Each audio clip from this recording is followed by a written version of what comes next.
We do have our honored guest here this evening, and basically what we're going to do is we're going to ask him to come up and just basically, I guess, give us a course in Television 101. Yeah.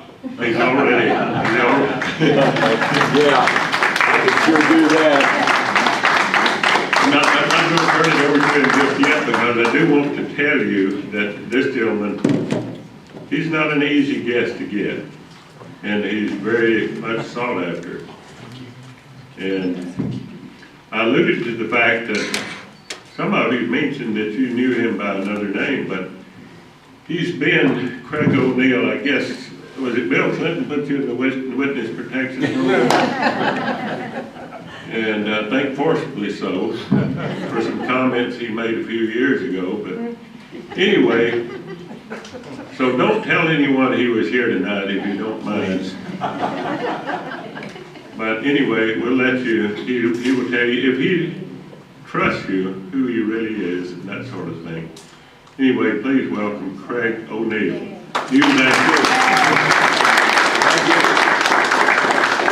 First lesson, if you got a mayor, a city manager, and a county judge in the same room, you better get some comments. So I'm gonna have it come up here.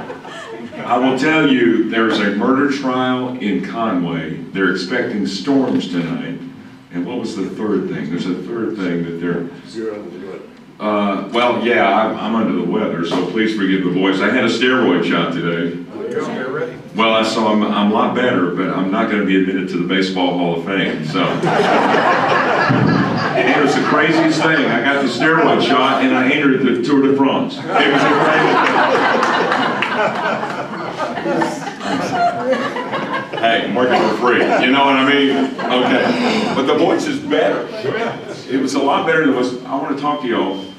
Well, I don't know how to do this. I guess we'll do it right here. And who should we start with? We'll let the crowd decide. Who should we start with? Mayor. Let me ask her a Barbara Walters question. Yeah. Cry. You know? That'd be good. Here, Bob, hold that. Okay. What should I talk to her about? I like your shoes. That's it. That's it. We're going to talk about my shoes. Right there. Yeah. Actually, Mayor, Yes. when we take a look at the economy of Arkansas, the unemployment figures. Yes, I'm unemployed. Are you? Yeah. So how do you feel about being unemployed out on the streets? I need a job. You mean y'all don't pay your mayor anytime? No. You don't? No, I'm here for Gosh. Okay, all in favor of the mayor making, what, $200,000 a year? All right, vote carries. We'll see you tomorrow. See you tomorrow. all those big questions you asked him. I got you. Well, when we take a look at the unemployment figures, Yes, which include you, yes. one of the things that comes through is that Hot Springs in Garland County is traditionally behind the state, which is good. You want to be behind. You know, Arkansas's unemployment is, what is it? It's, I want to say 5 point, no, it's not 5.7, it's about 5.8. And is that about right? I think it's higher. Higher than 6.1? Is it 7? We've been 2 behind the national, but now that the nationals come down, okay, it's about 7. But Hot Springs is traditionally even lower than that. Why is that, do you think? What is the reason for that? Referring to the city manager and the county judge. However, I will ask Bob to get that down there right there. Okay. It looks like the mayor's being attacked by a microphone. Yes, okay. Because the reason is more people are working. Thank you, friends. It is a great answer by the mayor. Is this a comedy hour? No, it's turning out that way. Okay. No, but this town is doing really well. What do you think is the reason this town does better than the rest of the city? Because we have a really good mayor and city manager and judge. And citizens. And a GGG. You all realize, what is it, the Garland Good Government Group? Garland County Good Government. Garland Good Government Group. Y'all are the first 4G network in the state. I could be mayor with comments like that. Yeah, but you wouldn't. Why would you don't get paid? Why would you do that? Why are you mayor of this city that's got so many disparate parts? There's so many parts. You've got gambling, music, retired people, conservatives. You've got, this city is just, probably no other city in Arkansas is quite like it. Why would you want to be mayor for nothing? I'm in recovery. Ladies and gentlemen, let's hear from the mayor. One of those, maybe all of them are you. All right. Okay. I'll ask you the same. Because you were there now, you were ready to answer. This, No, I think a lot of it's got to do with, we are a very diverse group. We have tourism, we have the lakes. I think we have a lot of people working to create economical growth in our community. I think we need to do more to create better paying jobs. A lot of our stuff is service-minded jobs, and I think we need to improve on that. But I think we have a lot to offer here. The economic times with people not taking long vacations, they're taking vacations in Hot Springs and Garland County. So I think we're doing well right now. what kind of pressure do the races put on you beginning tomorrow on the city's manager? What kind of? I think it does a lot more pressure on the city because it's all located within inside the city. It's not so much on Garland County other than the fact that our law enforcement has more to deal with. And so that does stretch their budgets a little bit, just like it does the city's budget. So, it does put a little more pressure on us, but it's also a good thing because it creates revenues, which helps us to supply the services for the people. So it's a win situation in some aspects. If we didn't show you the calendar, you did not have access to a calendar. You couldn't see the day, but you could see the revenues coming into the city. Could you spot when the races begin? Is it that dramatic when you start seeing the revenues roll in? You can see our sales tax revenues increase at this time. With the lodging, food, those type of things, they do get better during the racing season. So it is a benefit in that aspect. But now there is a conservative element to this city that may not all be caught up in the races, because you all tomorrow on channel 11, 16, good work. Channel 16, channel 4, 7, which by the way, you have 4 and 7 again, they get 11. Don't ask me about 16. But on all of us tomorrow, we're going to tell the same story. The races begin. Economic impact on Hot Springs. But there is an element here, a conservative element, that doesn't take to the races. Well, how prominent is that in the city? Trying to get me in trouble. Well, I don't know that the conservative element is against the races. I think there's a lot of, it's a choice. Do people want to go out there or do they not? I think as a Christian, you sometimes think it's wrong, but, I don't know. Conservative, I'm tickled to get the revenue for the county because we need it, but there again, I don't attend much. I do like to watch the horses run, but I don't gamble. So, I don't know how to answer that. Preaching will be mad at that one. No. All right, but for that, we have the county judge. Here we go.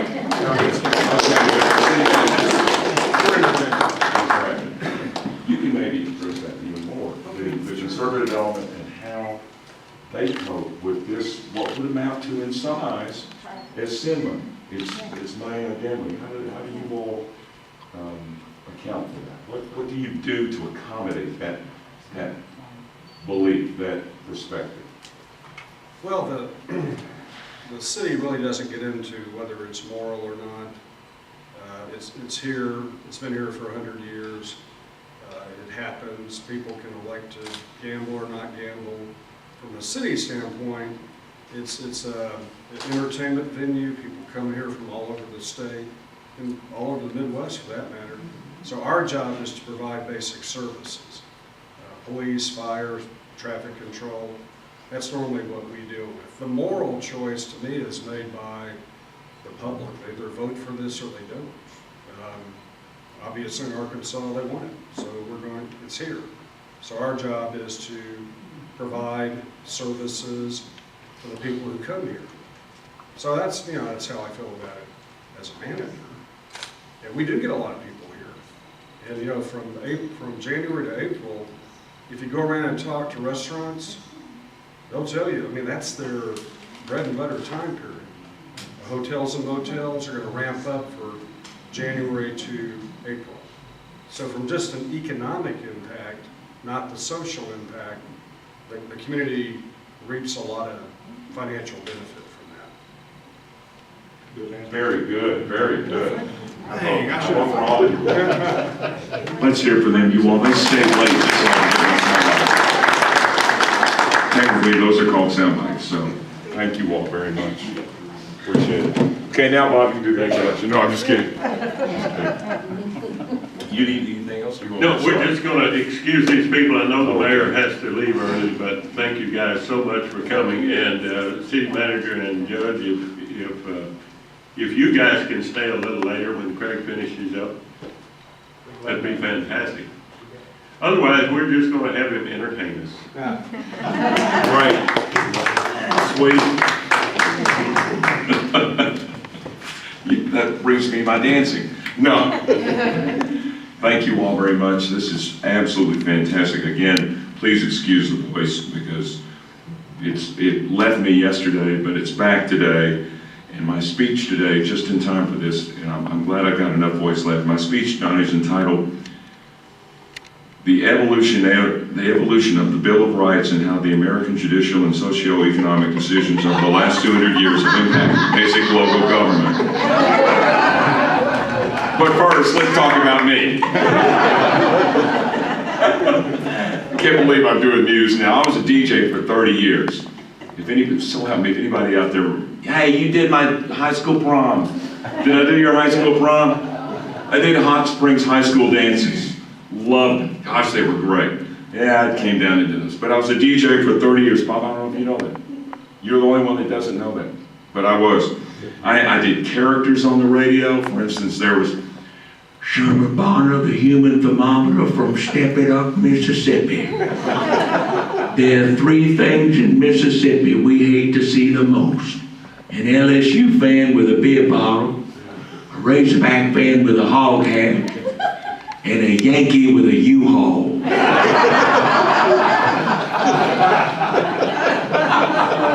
But enough about Hot Springs Village. Down in Step It Up, Mississippi, there was a 96-year-old man who was hard of hearing. And he woke up one morning and wasn't feeling good. So his wife took him to the doctor. And the doctor looked him over real good, got him off to the office and said, Zeke, if you want to live another day longer, you're going to need regular home cooking and regular sex. Zeke looked at his wife and said, honey, what'd he say? She said, honey, he said you're going to die.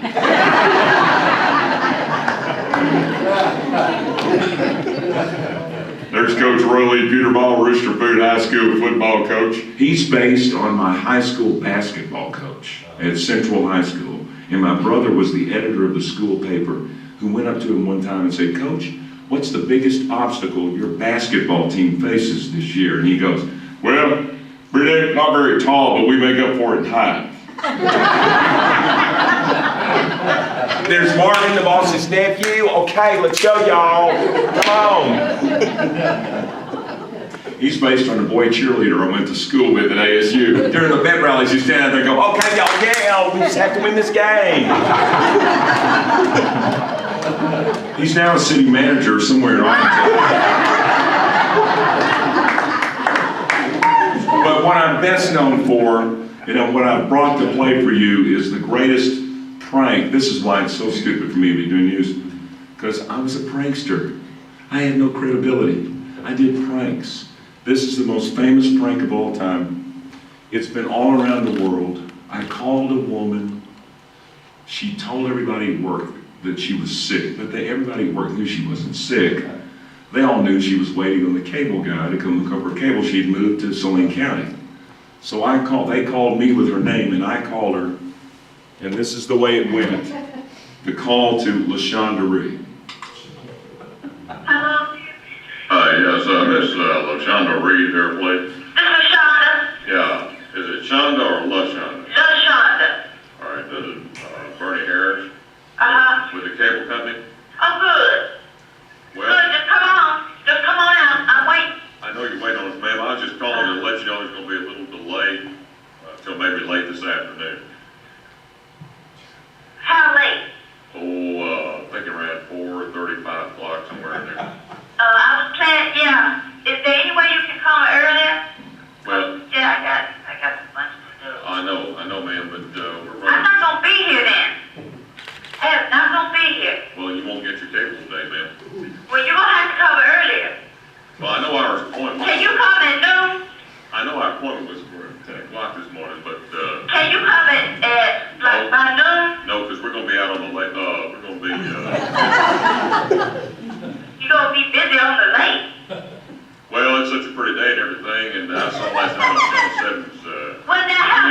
say you had a chance to win $10,000, Miss Bree, Wait a minute. What does this have to do with anything? Just to finish here, if you had $10,000 you could win in a bass tournament, when you practice a little bit, What? and what I'm asking you to do, just have What patience. is this? We'll be out later today. If you just let me practice on the lake just a little bit. I am not gonna be home later in the day. I've got to have my cable by later in the day. Do you understand Is there me? something you want to watch or something, Miss Reed, or What? is there something you want to watch tonight, or? I have got to watch my Well, football. that's not even I don't care. Why don't you- I am under a ticket. Now you get out here and take care of the ticket. You hear me? Yes, ma'am. I have been waiting all morning on this. What time is it? I got a young assistant just started over here. I'll send him out there. Maybe he can hook it up. All right? Because I've got practice on the bass tournament. Can he do it? His name, yeah, he's real good with electronics. His name is Craig O'Neill. Craig, what are you doing? What are you doing, you honky tonk? Good morning. This is Craig O'Neill. Yes, you are on the radio, LaShonda, right now. I'll be in trouble. Why? Our boss said this is that I'm supposed to be sick. What have you done? I know you're sick because you're waiting on your cable. LaShonda, we'll send the cable man right over, okay? So I am going to get my cable today. Isn't she wonderful? Mayor, you ought to use that, you know? Won't somebody help me? Somebody please help me. Practice that. Trust me, that could be your whole campaign slogan next year. Won't somebody please help me because I'm working for free. That'd be fabulous. A lot of the pranks I did involved politics. The very first prank I ever did, I called Jim Guy Tucker. And I don't know if y'all remember, Jim Guy Tucker and David Pryor were in a runoff for the Senate election in 1978. And I called them each as Jimmy Carter. Oh, no. Jimmy Carter, I just want to wish y'all luck. I can't quite do it because of the voice. Yeah. Neither one, I never talked to either one of them. Although years later, I did call Jim Guy Tucker. And on the day that Arnold Schwarzenegger was supposed to come to Little Rock, I called him as Arnold Schwarzenegger, wanting to know if he would allow me to pick him up over my head as a demonstration of fitness, and he went for it. I didn't bring that tape. Who else? Oh, I called U-Haul. I called the U-Haul store as Bill Clinton, wanting to know if they had a trailer big enough for me to move my stuff from the governor's mansion to the White House. Like, Bill's gonna put a U-Haul on a limo. I called Little Rock City Works, representing the neighborhood, saying we were gonna change our street name to Sex Drive. They didn't go for that too much. But I will tell you that my DJ career got me to the White House. In 1993, after Bill had been elected, it was Hillary's birthday. It was a costume surprise party in the White House. And I knew them both so well, like most of us do from Arkansas. You know Bill. He had us up there, they had us up there, and we set up the sound equipment. I was a DJ and DJ'd the surprise party in the White House, and I will never forget it as long as I live. Do y'all remember the dancing raisins? Dun, dun, dun, dun, dun, dun, dun, dun, dun, dun, dun. Heard it through the grapevine. Remember that song? And the way the dancing raisins were, they would all get in a line and dance. Well, that became a part of my dances. Let's all do the dancing raisins. So I would lead off the line, and then everybody would get behind me, and we snaked through the White House to Heard It Through the Grapevine. It was an dun, all the way through. And I looked up, and there's the original George Washington portrait hanging in the East Room of the White House while we're doing the raisin dance, and George Washington's going. Yeah. But it was the greatest moment because I had me, and there's Bill Clinton, First Lady Hillary Clinton, and the cabinet was all the way behind us, along with all the staffers through the White House. And for 3 minutes, I was the leader of the free world. Thank you very much. It was a great moment. Can't believe I'm doing news after doing that. But after the guy invented caller ID, if I find that guy, it ruined my radio career. So being I got good looking and went into TV sports and loved doing that for a number of years. I loved TV sports. I will tell you, my greatest night that I'll never forget, Darren McFadden had run for over 200 yards in South Carolina on national TV on ESPN. And in sports, you go to the locker room, and inside the Razorback locker room are all the lockers recessed. They don't have doors. They're recessed into the wall, and the back of the lockers, there's a mirror. Back behind every locker, it's the back of the locker. And I think that's so the college guys can get all spruced up and look good after they've been playing a game or practice or whatever.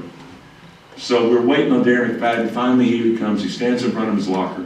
We're interviewing him. Darren, how's it feel? Because we have this deadline. We have to get to the deadline. How's it feel, Darren? How'd you do it? 220 yards. Give us your thoughts. Blah, blah, blah, blah, blah. We did not see the guy reflected in the mirror, the young 19-year-old Razorback who had just come out of the shower and was completely naked.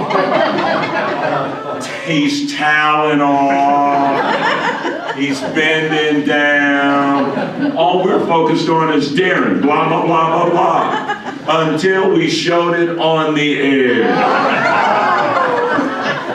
And we go, oh my gosh. Phones ringing like crazy when I got out of the studio. And they said, Craig, your sports, you're taking it. And I said, well, you're right, I gotta face the music. First call, I swear to God, this is exactly what was said. First call. Hello, do you know what you just showed? Yes, ma'am, I'm so sorry. We just want to interview Darren McFadden. We had to get his thoughts. We were trying to get the deadline on. We did not realize what was being reflected in the mirror. And she goes, no, you don't understand. I know my grandson's booty anywhere, and I'm pretty sure that's him. The other calls were not that nice. But I got into news in 2008 when I got even better looking. And now in TV news, things are a little bit different. Now, we all grew up when TV news was it. Now, by the time 10 o'clock rolls around, chances are pretty good you know what the news is, unless there's a storm or there's an event that you're tuning in to find out. But chances are pretty good because you can go to the internet, you've got all the cable channels yakking at you 24 hours a day. What are there, 8 of them now? You know what it is. We look for ways now to be different, to keep the audience and hopefully expand it, which brings me to this. It is Craig's Twist, which I started doing about 86 episodes ago. Commentaries from me, because I'm 62 years old. When you get older, you start to see patterns, as well as wrinkles, but you start to see patterns developing, and you see things because you have a history. So I decided to incorporate this in Craig's Twist, 86 of them, and they have drawn some complaints. The two biggest came when I tried to put the two presidential candidates on even terms. We talk about Congress not being able to get along. Every attempt I've made to bring the parties together and put them on even terms has drawn the ire of viewers. Example, back in September, I played the Obama or Romney game. I tell you about their ancestry or their past. You tell me if it's Mitt Romney or Barack Obama. Here's an example. Name which one it was that had a grandfather that cooked for the British Army. Mitt Romney or Barack Obama? Who said Obama? You are right, sir. You have won being the mayor of Hot Springs. You're the new mayor. His mother was an unsuccessful candidate for the Senate, U.S. Senate. Who was it? Romney? Romney was right, you are. Well, just for me playing the game, putting them both together, I got angry calls from viewers who said I don't know if they were going at it from Mitt Romney's standpoint or Barack Obama's, but the comment was the same. They do not deserve to be listed together. And they were using that from both standpoints. And this is the one ultimate thing you get when they disagree with you. They'll always say, we're not going to watch you ever again. So then I kind of laid low a little bit, but then I came back after the president had been reelected. You know, Romney was a transactionalist. He was a man who believed in transaction. Look at it, that's what advanced him to the Mormon church. It's what got him to be so successful in business. It's what made him successful with the Winter Olympics. He believed in the transaction that got him going. How can we make this a successful transaction? And I thought, with a president facing a hostile Congress, why not employ Mitt Romney to go to bat for some of these plans, which is a lot of them you agree on, to be a transactionalist with your party in Congress. Bring in the parties, weren't gonna hear of it. Got angry calls, and again, I'm not gonna watch you ever again. The point, it points up in this wonderful book I read, maybe you've read it, called The Social Animal by David Brooks, a respected conservative columnist with the New York Times. He wrote The Social Animal, and in it he details research by two political analysts, two political science instructors from Michigan. They researched thousands of voters, and this is what they found. That by the time you're 28, most of the time how you're going to vote is set. By the time you're 28, and after you reach 55, you're not going to change. The number one determining factor that determines how you vote is not the issues. It's not really the age. It's your parents. It's what they said. And what they found was, and people immediately go, oh yeah, well Craig, my parents were Democrats and I want to vote Republican, or vice versa. Well, sometimes you can go counter to what they said, but they still determine how you vote. And we pick our parties based on the people we feel comfortable we are with. We pick our parties like we do our social organizations, like we do our churches. This is what research has shown in this incredible research project. And we take the issues and bend them to the party of our choice to match the philosophy that we have chosen, which indicates that we're not as flexible as we think we are. 64% of the country is partisan. The other 36% said they play it by the issue. This research shows that may not be the case. Although the other percentage that says they play the issue may not be as strongly partisan as you may think. But that's all a part of the political spectrum. And one of the things that makes politics, to me, so fascinating is because it's all about rhetoric and response. And Lord knows in television today, you got plenty of rhetoric. We've got it all over the place, maybe a little bit too much.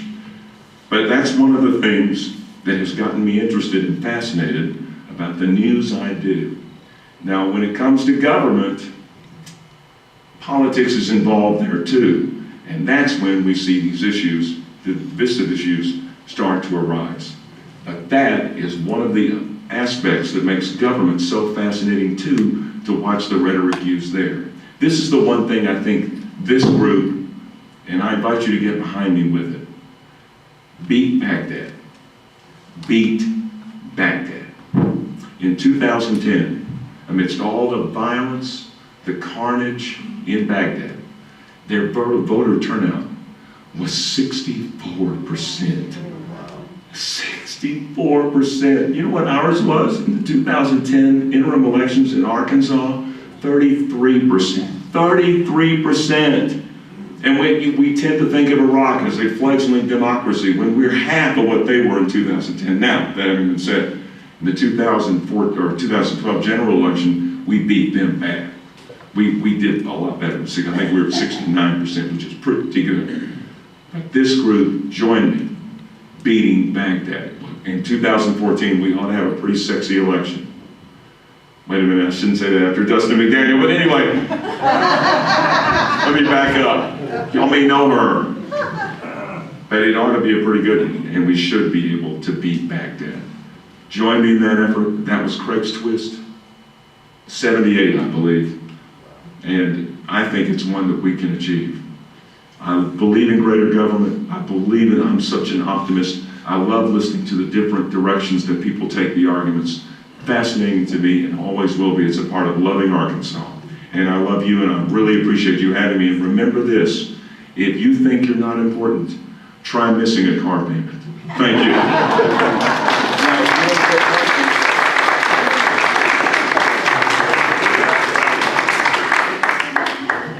Craig's agreed to take a few questions if you have it, because again, this is Or comments. PB 101, so. Or you can say I'm take never advantage gonna. of it. You can say I'm never gonna watch you again. That's okay.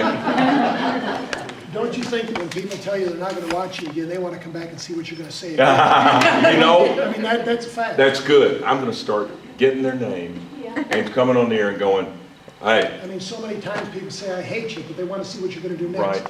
right. So, That's a good point. all these radio talk show conservative guys do that, that's what they do. That's what they do. They bring them out and say, They call them out. They give them something they don't like, and the guy calls them up and argues with them. Huh. There was a guy, and I've forgotten his name, who would use fake voices.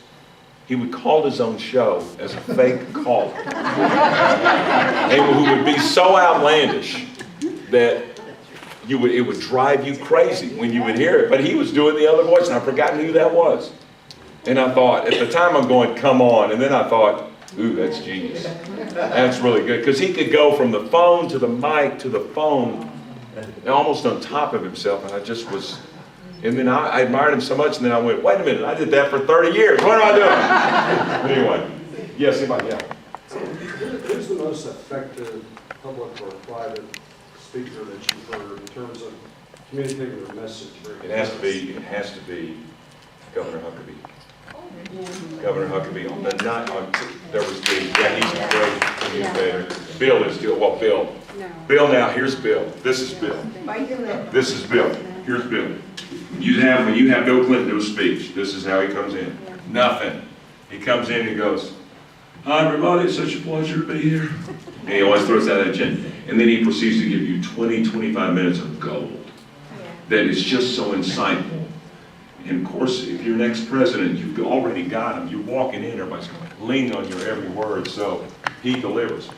But the reason I say Huckabee, I'll never forget it. When he was in the middle of the school consolidation, which is probably the hottest issue he ever got in the middle of, he was going to do a state address 2 days after the State of the Union by George W. Bush. And George W. Bush, I don't know what you think of him, as a speaker on a general, he lacked a little bit. You know, it was, when George would speak, he would do this. He would go, I'll tell you blah, blah, blah, blah, blah, blah, blah, blah. Of course, I realize the president we have now, if you're not a Barack Obama fan, also seems to hesitate and have to have a prompter. But George W., 2 days later, Huckabee speaks, and it is fantastic.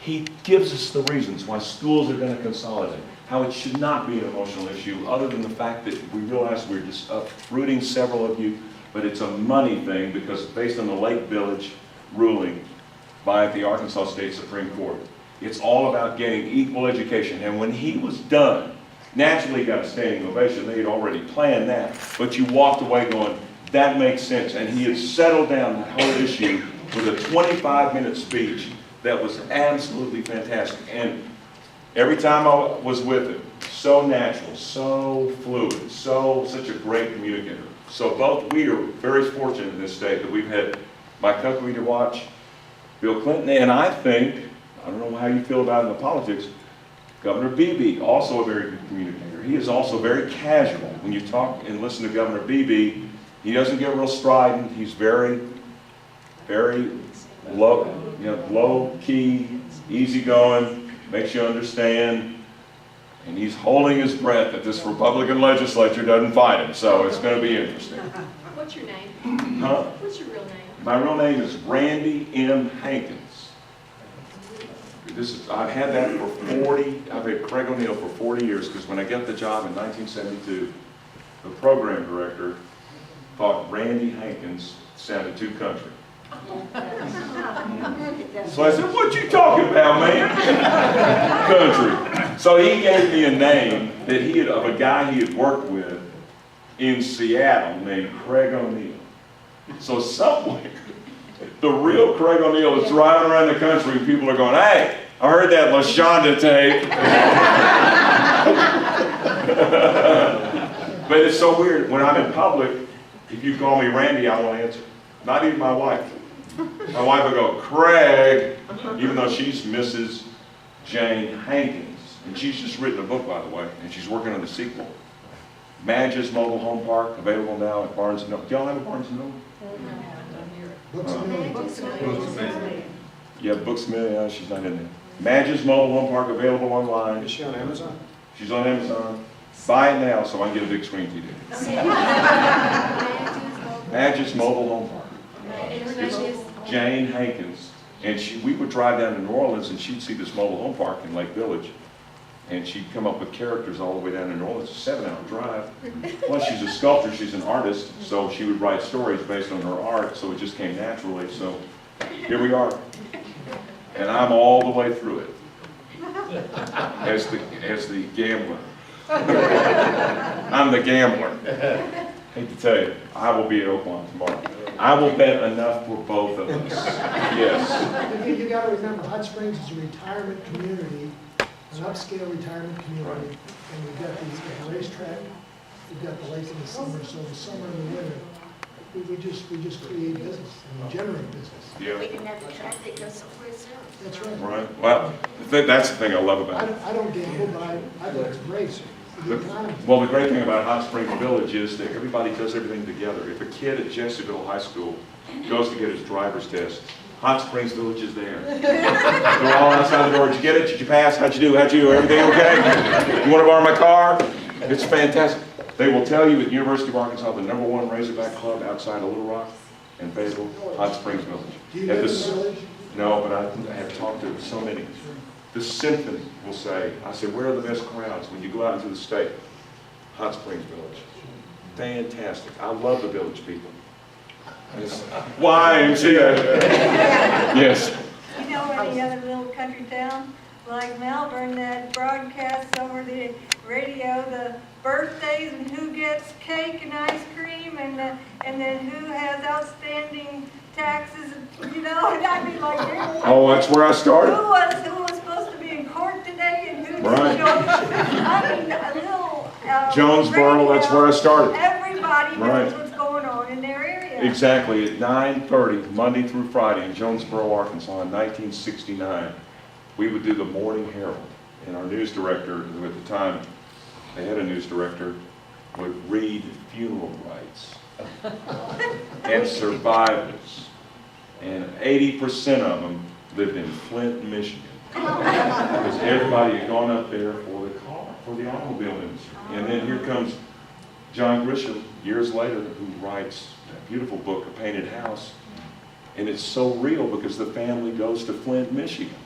But I did my first newscast there, which is so weird. When I first got a job in Jonesboro in 1969, y'all may remember this group would, the wire machine, constantly going, piling up paper, but it's constantly being printed. And the news director says, if you hear the bells, I don't care what the story is, that's a bulletin, you rip it off, and Craig, it's not Craig, it's Randy, you get up there, and you read whatever that story is, because that means it's a bulletin and needs to be heard right then. I've been there 3 weeks. Sunday afternoon, nobody else is there. Bells go off. Oh my gosh. I rip it off, run up to the studio, turn on that mic. This just into the KBTM newsroom. The premier of the Congo has been assassinated. His name was that. Every letter in the alphabet, 5 times. I said, name being withheld pending notification of next of kin. Can't believe I'm doing news.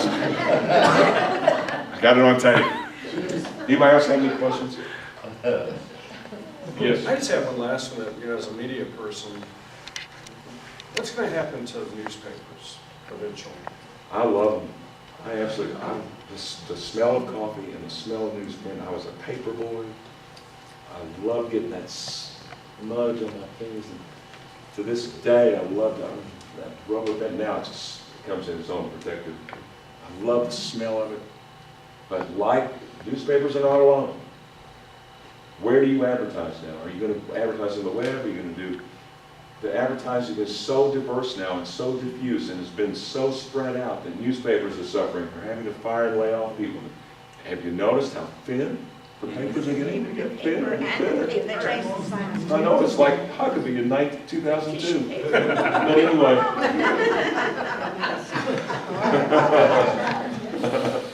It's gotten kind of big again, but anyway. But the same way with television. We now have backpack journalists. We give them a camera, that little camera. I was one of them tonight. We give them a camera, they go out and shoot the story, come back, write the story, they edit the story, because we cut back on photographers. That's why I didn't get one tonight. So we're feeling the effects. Because the advertiser can put his money in so many different places, including hiring some kid to put on a chicken costume and stand out on the street and wave. Bring your gold in. Nobody knows where the money's going or what works. It's just that the papers are getting thinner, the TV stations are getting a little bit more desperate, laying people off and bringing in Craigslist or whatever. Yes. In how you're meeting the public, can you tell the thermometer gauge of how much public dissatisfaction might lead to public action, taking into consideration how much dissatisfaction and how much taxation we have? How far are we away from really getting some movement from people? Well, I don't know about taxation.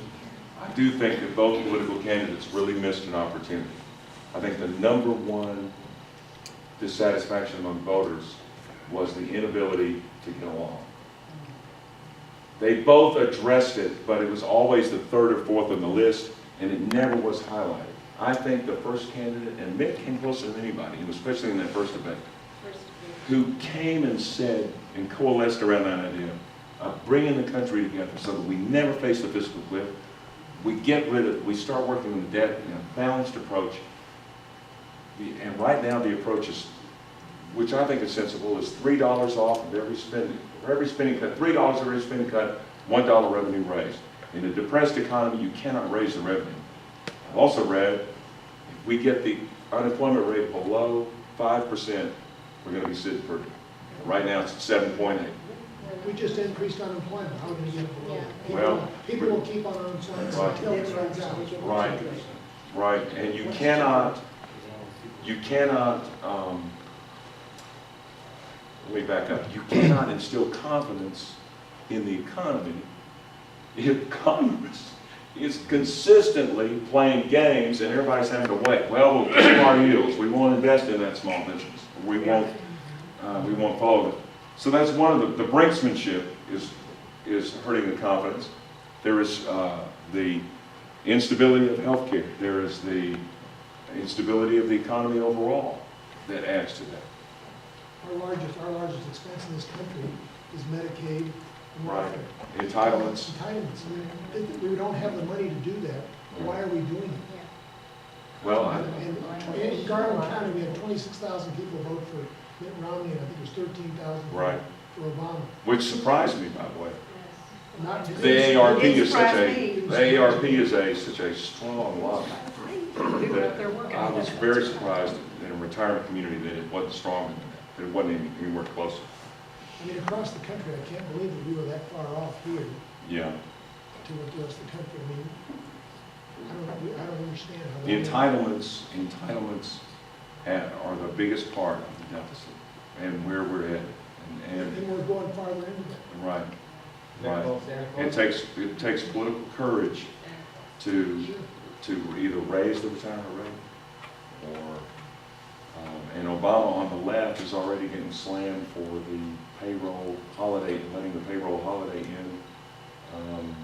And on the right, they're getting slammed for not cutting into the entitlements.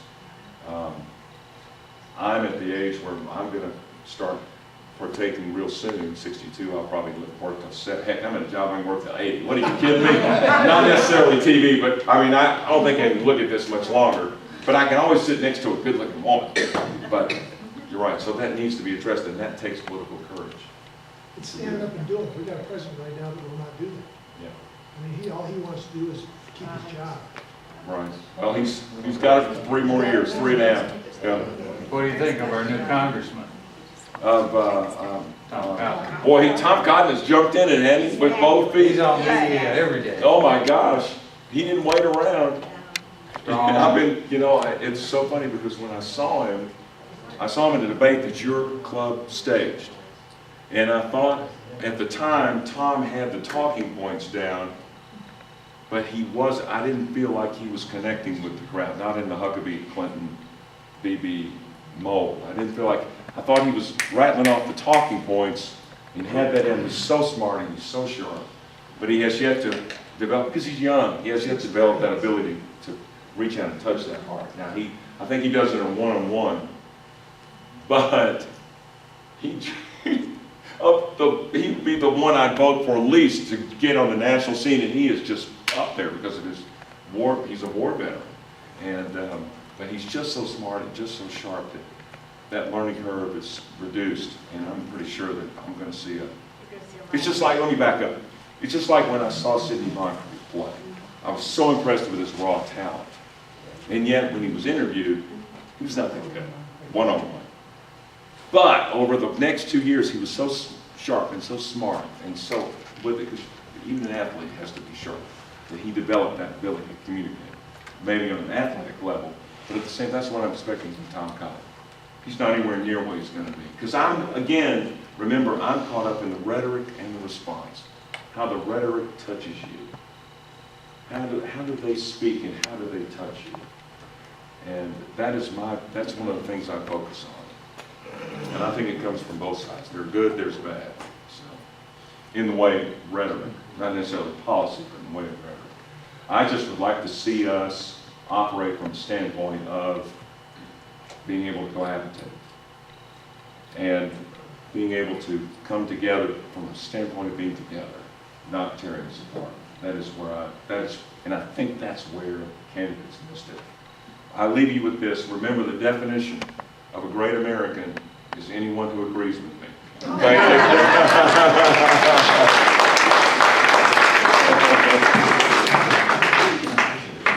Craig, thank you so much. That'll be the last time they'll ask me. No, I'm just kidding. No, not at all. I got to get shots of y'all. Here, I need to have you all act interested. Don't look at me. Look at Bob. Say something interesting, Bob. Talk about how you were in Beaumont, Texas for... Beaumont, Texas. Were you in Beaumont? No, I was in Brownsville. Brown, it was a B word. I knew it was a B word. Yeah, it's one of those. On days like we've had for the last few weeks here, Brownsville's a pretty good place to be. Because Keep talking. It stayed in the 70s pretty much the whole time. And, if you get tired of subtropical weather and what they had to offer on South Padre, just hanging around on the beach, you used to could go to Mexico. You don't dare do that anymore. You just totally stay out of Mexico. Somebody said it's supposed to be in the 70s here tomorrow. Mexicans are coming here.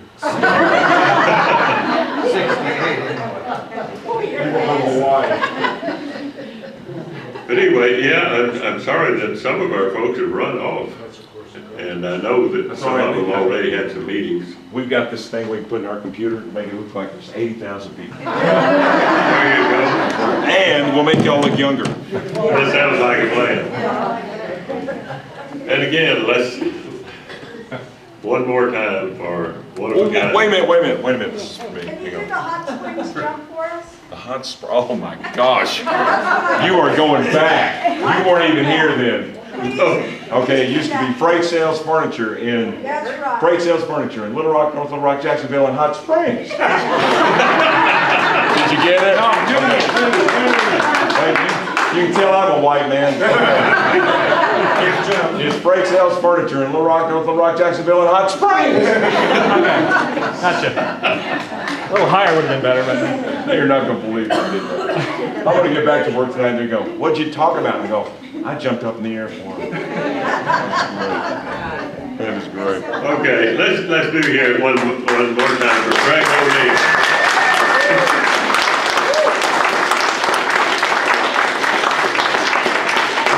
We are going to try to have him back this summer when the weather's better and he can everybody gets drunk and maybe we Yes. can get more people to turn out. Yes, sir. And we will Make them advertise it a little attractive. better. I mean, this is a good group that we need, you know, if they turn out for it, you need to have 20-year-old girls. No, I'm just kidding. Now I'm starting to sound like Dustin McCain. We're known for our intellect here. This is one of the smartest groups in the city. Just a low turnover. Yeah, but you know, there were a lot of other things to do tonight. It was kind of sorry weather. But anyway, we certainly appreciate Craig coming in. We do have some more time, and we do have our county judge and our city manager. And I don't know about you guys, but I would kind of like to know their ideals on how this ETJ agreement is going to work out and what both of their views are on that and where they see their respective city and county going for the new year. Would you like to hear them on that? Would you guys mind addressing that, each other? What's EPJ? ETJ, extraterritorial jurisdiction. There is a state law that allows the city to have planning and zoning authority within 5 miles of the city limits, outside the city limits. And there's obviously a little, Border war? well, It's a preference. Who have you got a border war against? no, you weren't here, were you, when the city police and the county sheriffs had a shootout? When was that? Today? So you need to pay attention, Don. Anyway, let's hear from these gentlemen again. Thank you. You know, I guess I'm to blame. I'm a little bit behind on this. I think the city's waiting on me to get our master road plan complete and get our road specifications and subdivision specifications complete before we can proceed on. But with everything going on, you know, it's kind of, to me, been pushed back. You know, ever since I've been dealing here, Mother Nature's given me a fit. 2011 tornadoes, snows, droughts in 2012, and now 2013 started off with another major disaster. So, And you don't have a deputy county judge. yeah, I don't have that much money as the city's got, so I have a deputy county judge. Exactly right. But we are going to proceed forward with that this year. Those specifications have been written in my terms and our group's terms that studied it. And what's going to happen is I've got it to a professional engineer, and we're going to pay to have those put in a proper form to make sure that we don't leave something out. So that's where it's at right now. But I will tell you that also the engineer that's working on the jail. So he's pushed right now to get out a bid packet for the end of January for the start of the jail project. So I've kind of had him pushed him. I want him to get the jail going. Then we'll work on the specifications for the ETJ, but it's all going to come together. I think it's a workable situation. We're going to have to not let personalities get in between this, and that's going to be a key issue because ultimately it's going to be up to the city board and the quorum court to make this decision. David nor I can make that decision. That group's going to have to work out the details and how it's going to actually work. You know, I'll lay the plan out there, and if it changes, that's okay. But I think this has been an issue for 30 plus years, and it needs to be settled one way or the other. And I think we're going to do it this year. I really do. Well, where does the city want to move? Why does the city want to move? Where does it want to move? Well, municipalities always want to move for the same reason the county wants that area is dollars. We work off turnback money based off population. You know, if the city takes in, you know, so many miles out and annexes that, then their population grows up, it cuts away from it. But somehow we got to figure out a way to work to where it doesn't affect both, you know. A lot of people move out. I mean, there's a lot of different sides to this deal. A lot of people move out of the city. So what town, what community in Garland County is being threatened by a hot springs takeover if this is not worked out? I think all of them? Well, yeah. Lord, don't take rooster food. No. No, I mean, The law gives them the right to enforce their regulations at 5 miles. A lot of people don't like that. Well, we can't vote for them. And, We yeah, can't vote for the people. So who you can get me regulate. for speeding in Pearson? now it'll be county. Oh, it's gotta be the We're county. talking about infrastructure regulations like subdivisions, road standards, Okay. things of that nature. Curb and gutter. It kind of, it diminishes development is what it does.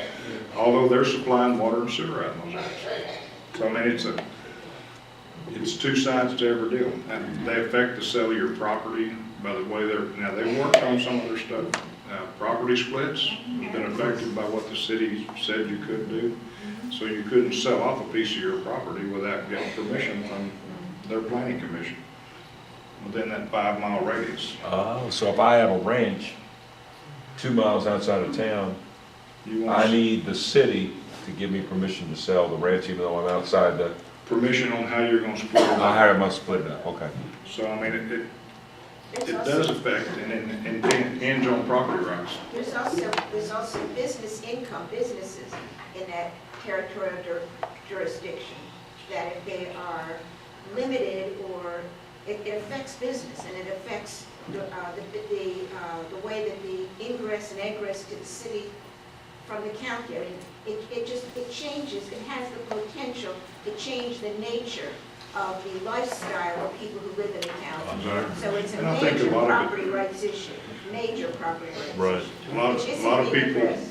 were concerned out in that area, and we'll let David talk here in a minute, but a lot of people were concerned because of the fact that there's pushing these regulations on you, but we don't get to vote for the city board of directors. I got you. We don't have a say in issues, and the plan we got is gonna push us into, it'll all be before the quorum court. They're elected officials who are making decisions for them. Well, I think we ought to just vote on it now. Jock, you got a question? Well, I just think that there's also, which has not been totally taken into consideration, Article 2 of the Arkansas State Constitution, which doesn't allow any of it. Article 2 is inviolate. It cannot be changed. It cannot be modified. The last clause in Article 2 says, any law or amendment to the Constitution that conflicts with Article 2 is void. And so we have a lot of laws that are And there are a lot of property contradictory. rights that are being trampled on by the ETJ. Wow. It's never been challenged in court. Seems like a story for Channel 11. There you go. Well, I mean, it's statewide. This is an issue that's not only here, it's statewide. And there's a lot of discussion. Well, we have looked at it in Saline County. We Mhm. do know there's a bedroom in Saline County. Yeah. They're in Bryant, they're in Benton. Honey, you sleep in Bryant tonight, I'll sleep in Benton. You know? I mean, there's a lot of different opinions on it, and a lot of different ideas. We're trying to work together to solve the problem, which I think's, unless the laws change, that's what we gotta do. So, David? Yeah, He can touch on it. I'm going to approach this totally from a little bit different angle. What you think economically financial, and forget about the regulatory nature of what an ETJ does, which we're not exercising, by the way. The whole concept of having the city of Hot Springs work with Garland County is to make sure that when and if the city does annex areas outside the city, that the public infrastructure that's brought in meets a standard. Because if it doesn't, what you're basically doing is you're taking improvements that are not built to last, and you're now giving them to the city taxpayers, and that's my focus, to maintain and replace. And that's wrong. This city is facing a tremendous burden from a lot of septic tanks that were built around Lake Hamilton that were polluting that lake, and we had an order to clean that up. And because of that, the city's sewer utility now owns 3,500 grinder pumps and lift stations. Now, if we'd had, and that's your deal. I mean, remember, each of those probably cost a minimum of $5,000.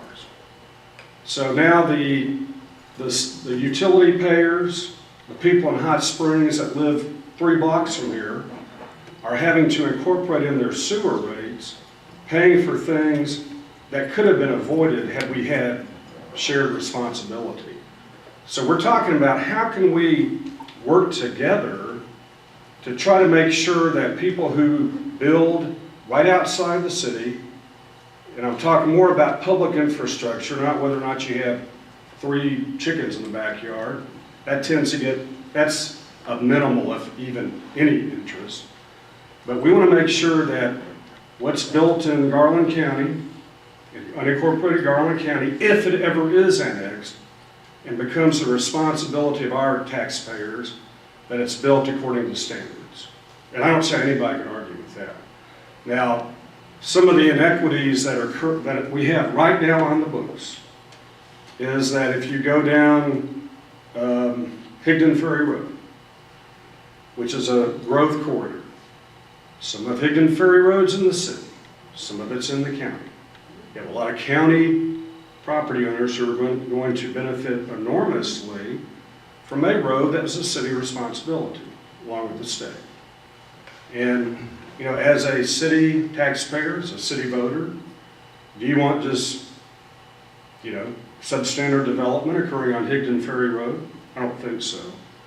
And so, you know, we do need to have an orderly plan for growth.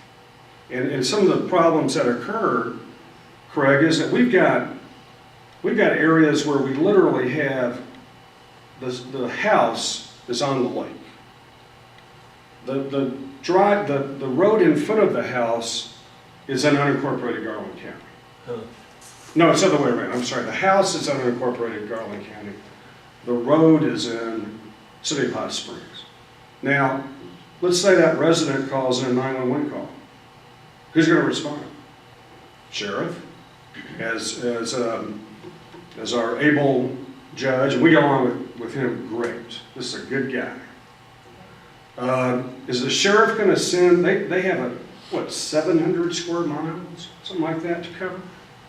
Do you really think the sheriff's department is going to be able to respond to an urbanized area on a 911 call? It ain't going to happen. Same thing with fire districts. I live temporarily 1 lot from the city limits out on Lake Hamilton. Now, in our arrangement, you know, Lake Hamilton Fire District, which is a volunteer fire department, very good one. They're responsible for responding to our 5-story condominium complex. Well, the city's going to end up responding to that call.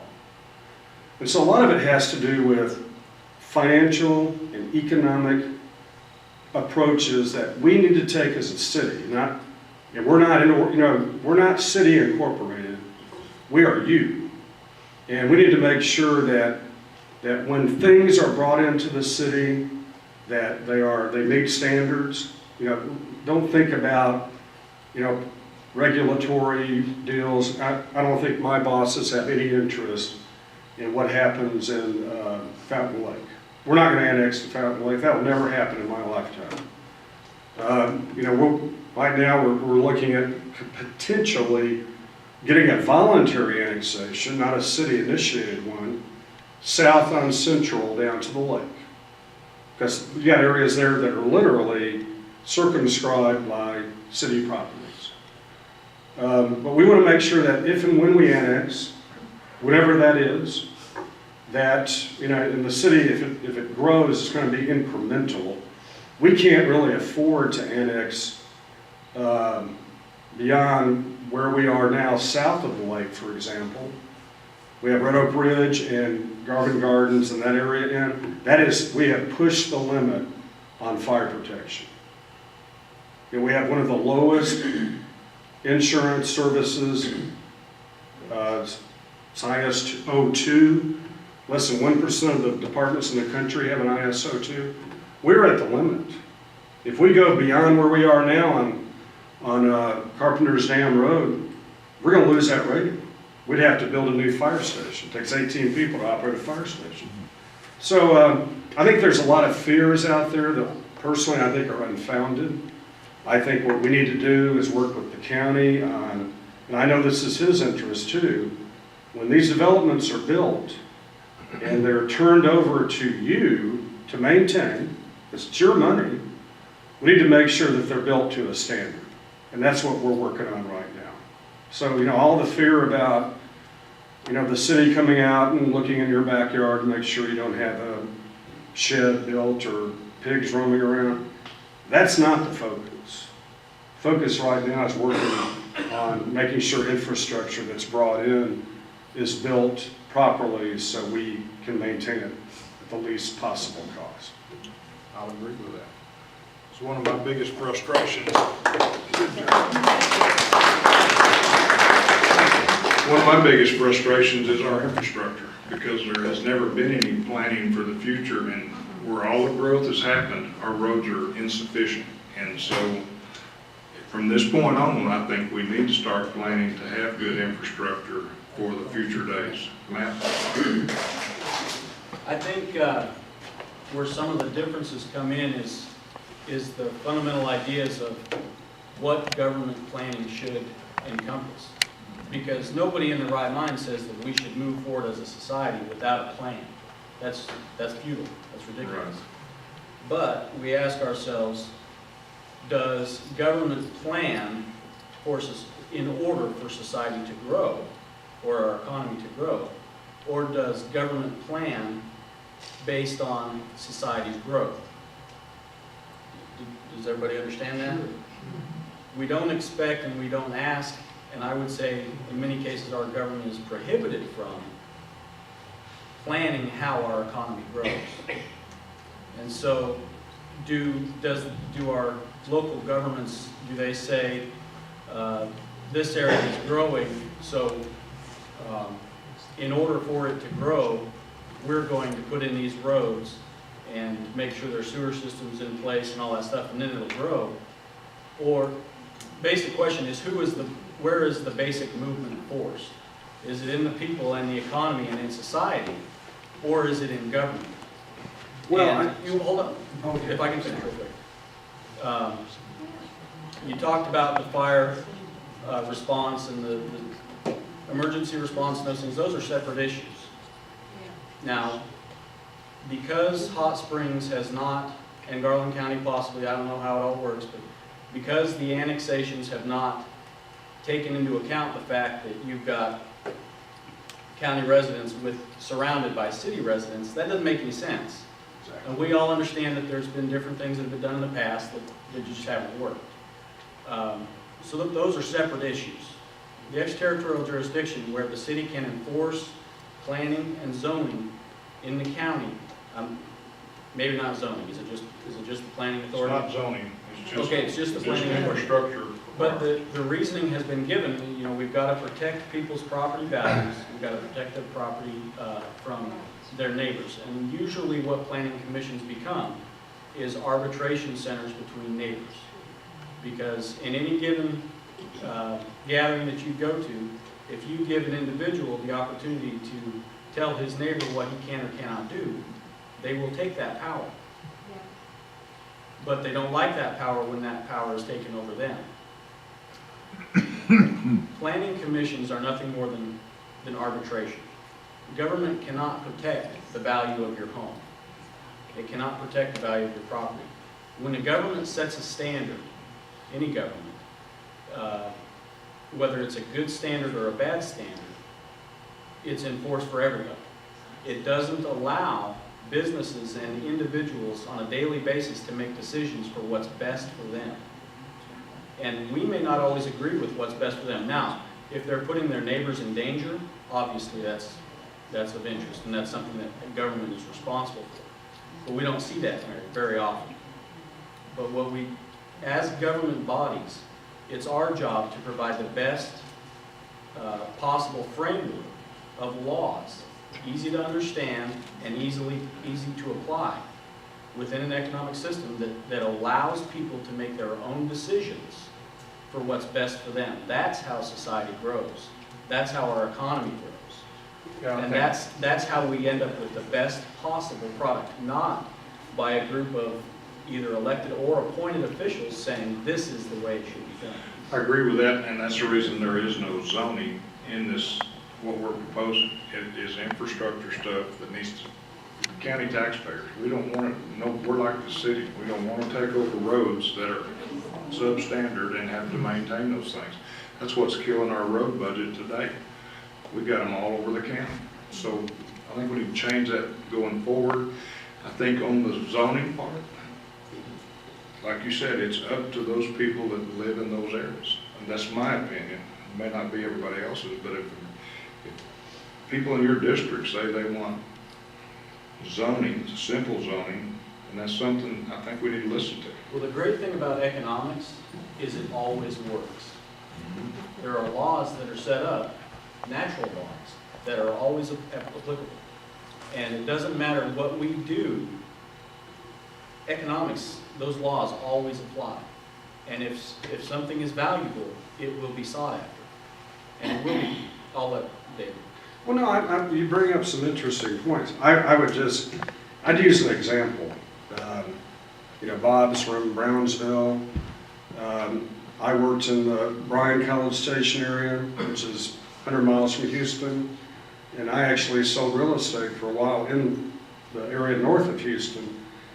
And the city of Houston has no zoning. And so the marketplace decides.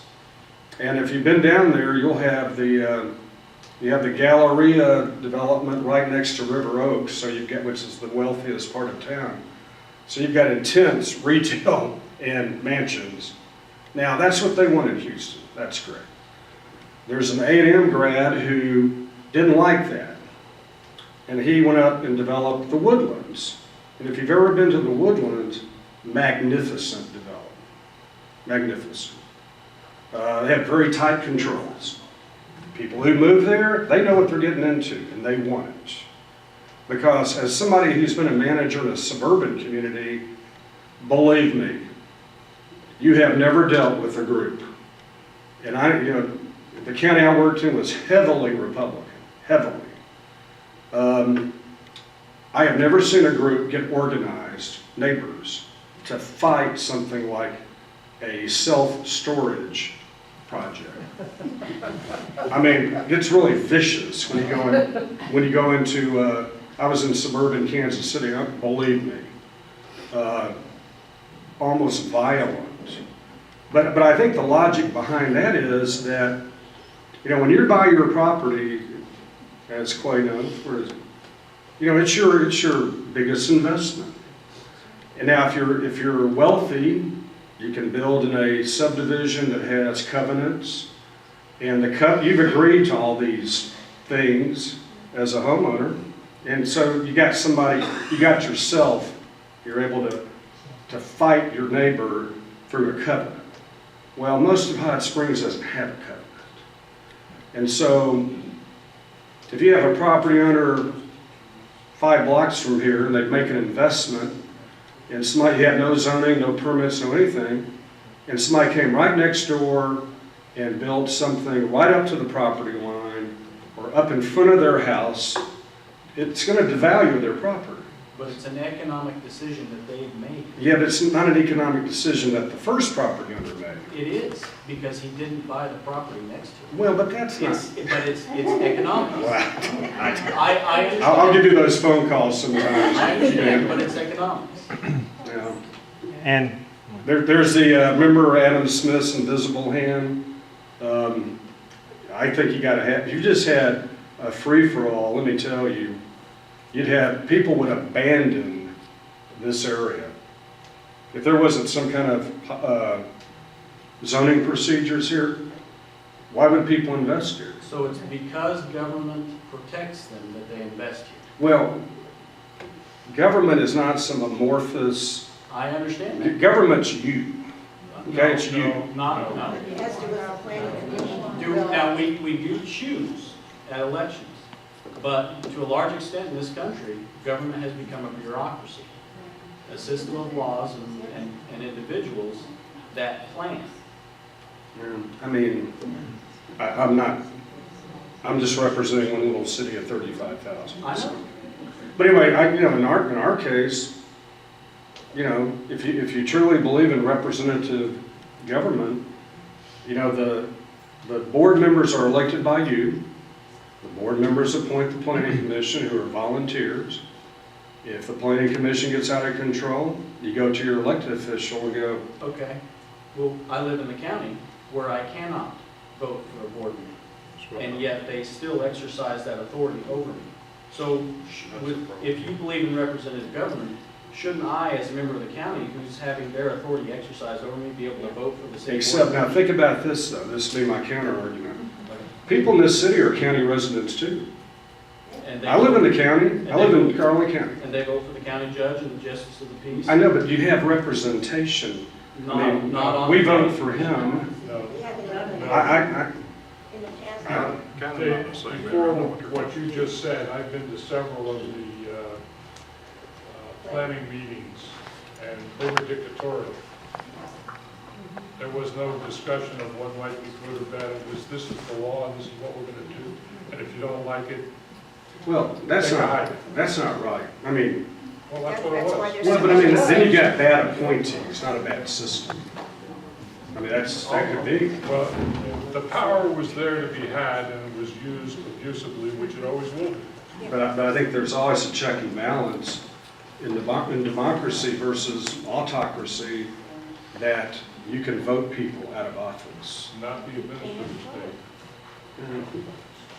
Yeah, that's a bit interesting. I debate. appreciate you though for standing up and taking me on. I mean, I understand you. Well, we're all on the same side. We are, So we and might I just- agree with the judge, this is something that we can work together to solve, but we would like to see, I mean, if nothing else, let the county vote on city board members. Yeah, it's representation.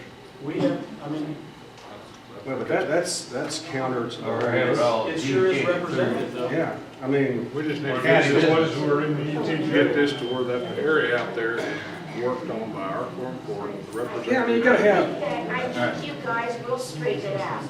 You're just the victims of a really bad system with really bad management and a dictatorial planning commission that was running things. And you're feeling the brunt of it. I'm sure you will work out a system that will work for everybody. But right now, nobody knows exactly what's in it. Some of us do. And people are remembering the abusive Yeah. attitude that preceded you. So you're just gonna have to I don't put your think heads David- together and work it out. Really knew what he was getting into Yeah. I with this understand. question. I understand. That's why I said I appreciate it up there. I understand. I was just sorry it took up an hour. Anyway, anything else you want to talk about?